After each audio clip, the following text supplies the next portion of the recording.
What's been the biggest moment since putting this book out there? What's been the thing that's just been like, oh wow, never saw that coming, or I never thought I'd hear that from someone, or? The emails I get from people, the thousands upon thousands of emails of me changing people's lives. So we sold 1 million copies in 7 months. Self-published, you did it your way. People were throwing you hundreds of thousands of dollars in checks. Yes. And you said, no, I'm doing this David Goggins Doing style. it my way. Why? Because I wanted to be authentic. I wanted to be real and true to myself. So how I did the audio book, which has never been done before, and we sold over 650,000 audiobooks. It's the hottest audiobook out there right now. Because it's fucking good. It's crazy. So basically, it's like a podcast, radio show, audiobook, all in one. It keeps you very entertained. So I wanted to put myself in it. I didn't want anybody to own it.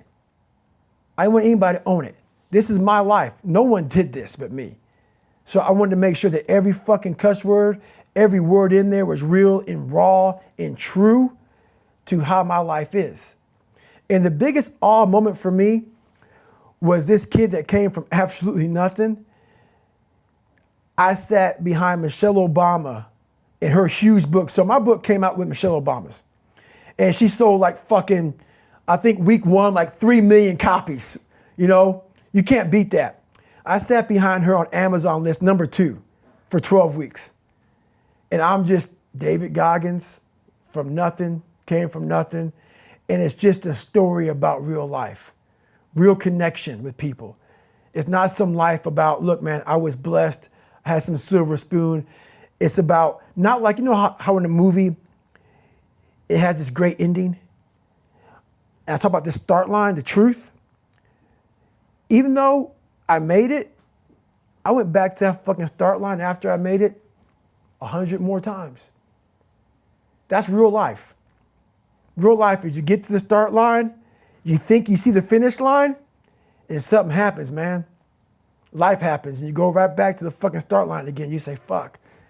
And sometimes you get pushed way back in that start line.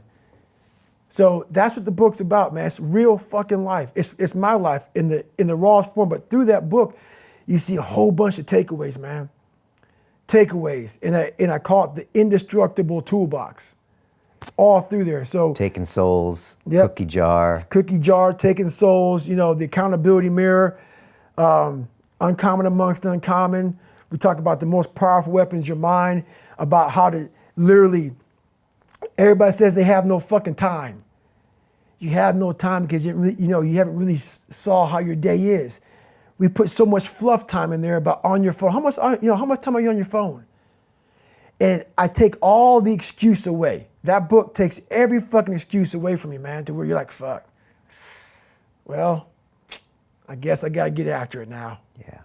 So that's what it does. You know, I was reading through this and I found like little parts of my life where I remember doing little things like this. And I went to MIT when I was there, like 20 years old. It was a battle of my mind. I was trying to like study and get these grades. And I remember writing things all around my mirror and all on my wall during finals week, like, you fucking pussy, you fucking piece of shit. Yep. How bad do you fucking want this? Because it was like 7 days of fucking hell in my own brain. And you know, it was all about whether you were gonna break or not. Right. And so I read that, I was like, oh shit, that's the accountability mirror. Yep. And then I remember Cookie Jar. I remember later going to Wall Street and having a moment where I'm like, wait a second, these guys are bad motherfuckers. They're masters of the universe. And then I was like, hold on a second.